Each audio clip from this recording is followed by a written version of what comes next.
এই বর্তমান সময়ে যেখানে দুঃখের কোনো সীমা নেই, মানবতা ভদ্রতা নেই, মানুষে মানুষে কোনো মহব্বত নেই, মানুষ কিভাবে বাঁচবে কিভাবে চলবে সেরকম চিন্তায় যখন সকল মানুষ পেরেশান, দেখেন সেইরকম একটি মুহূর্তে আট্টুসির মুরিদের মধ্যে একটি ব্যতিক্রম দৃশ্য, যা সকলের চিন্তা ভাবনার অনেক ঊর্ধ্বে। আট্টুসির মুরিদেরা দেখেন তাদের আপন ঘর বাড়ি ছেড়ে, আপনজন প্রিয়জন আত্মীয় স্বজন ছেড়ে, জীবনের মায়া ত্যাগ করে, রোদে পুড়ে বৃষ্টিতে ভিজে ভয়ঙ্কর সেই উত্তাল পদ্মা নদী, মেঘনা নদী, যমুনা নদীর বুক চিরে বিশাল আকারের বাঁশের ভেলাই করে তারা চলে যাচ্ছে বিশ্ব জাকের মঞ্জিল আট্টুসি পাক দরবার শরীফের দিকে। তারা কিন্তু সেখানে বাঁশের কোনো বাণিজ্য করার জন্য যাচ্ছে না, তারা যাচ্ছে 2025 সালের ফেব্রুয়ারি মাসে অনুষ্ঠিত মহাপবিত্র বিশ্ব উরুস শরীফের বাঁশের খেদমত নিয়ে। উরুস শরীফের বাকি কিন্তু আরও প্রায় 4.5 মাসের মতো, কিন্তু জাকেরান সকল আজ থেকে আরও 2 মাস আগে, অর্থাৎ উরুস শরীফের 6 থেকে 6.5 মাস আগে এই বাঁশের খেদমত তারা শুরু করেছে।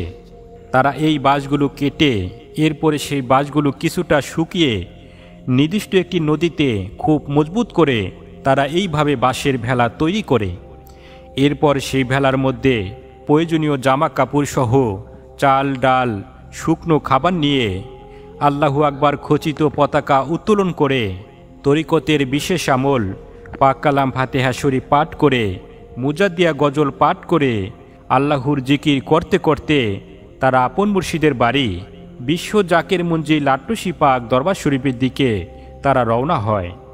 নদীর ভয়ঙ্কর স্রোত, পদ্মার উত্তাল ঢেউ, নিম্নচাপের আবহাওয়া, রোদ বৃষ্টি ঝড় তুফান কিছুতেই যেন তাদের ভয় দেখাতে পারে না। বাঁশের ভুঁড়ির উপরে চলে তাদের রান্নাবাড়া খাওয়া দাওয়া, চলে নামাজ, চলে তরিকতের আমল, চলে মুরাকাবা মুশাহেদা, চলে রহমত পালন। এইভাবে বিভিন্ন এলাকা থেকে বাঁশের বুড় ছাড়া হয়।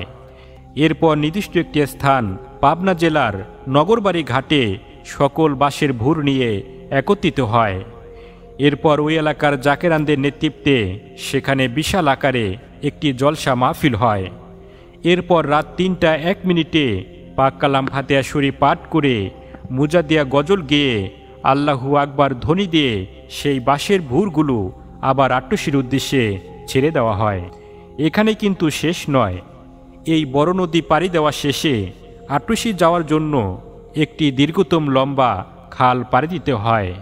সেই খালের গভীরতা ও স্রোত অত্যন্ত বেশি, সেখান দিয়ে এই বিশাল আকারের বাঁশের বুড় নিয়ে কোনোভাবেই যাওয়া সম্ভব নয়। তাই সেই বাঁশের বুড়গুলো ভেঙে এরপর ছোট আকারে বাঁশের ভেলা তৈরি করে ভয়ঙ্কর স্রোতের বিপরীতে অগ্রসর হইতে হয়। এরপর বিশ্ব জাকের মঞ্জিল আট্টুসি দরবার শরীফে পৌঁছানোর পর সেখানে থাকা দায়িত্বরত জাকের ভাইদের কাছে এই বাঁশের বুড়ের খেদমতগুলো জমা দেওয়া হয়। আপনি জানলে আরও অবাক হবেন, এত পরিশ্রম করা সত্ত্বেও যেখানে কাউকে দৈনিক 1000 টাকা দিলেও এই পরিশ্রমের কাজ করতে রাজি হবে না, সেখানে জাকের ভাইয়েরা বিনা টাকায় নিজের খেয়ে নিজের পরে মাথার গাম পায়ে ফেলে এই পরিশ্রমের খেদমতগুলো তারা করে থাকে।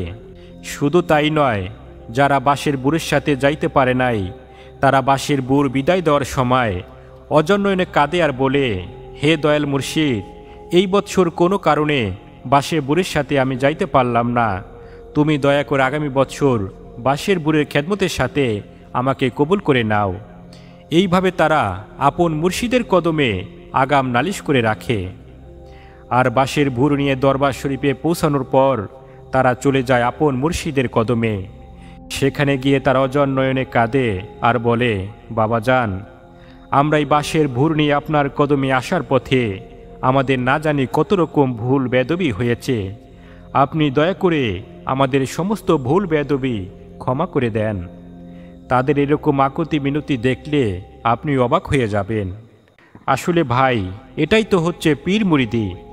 মুরিদের দিলের মধ্যে যদি আপন পীরের ভালোবাসা না থাকে, আপন পীরের জন্য যদি মুরিদের জীবন তুচ্ছ না হয়, তাহলে সেই মুরিদ কিভাবে মঞ্জিলে মাকসুদে পৌঁছাইতে পারবে?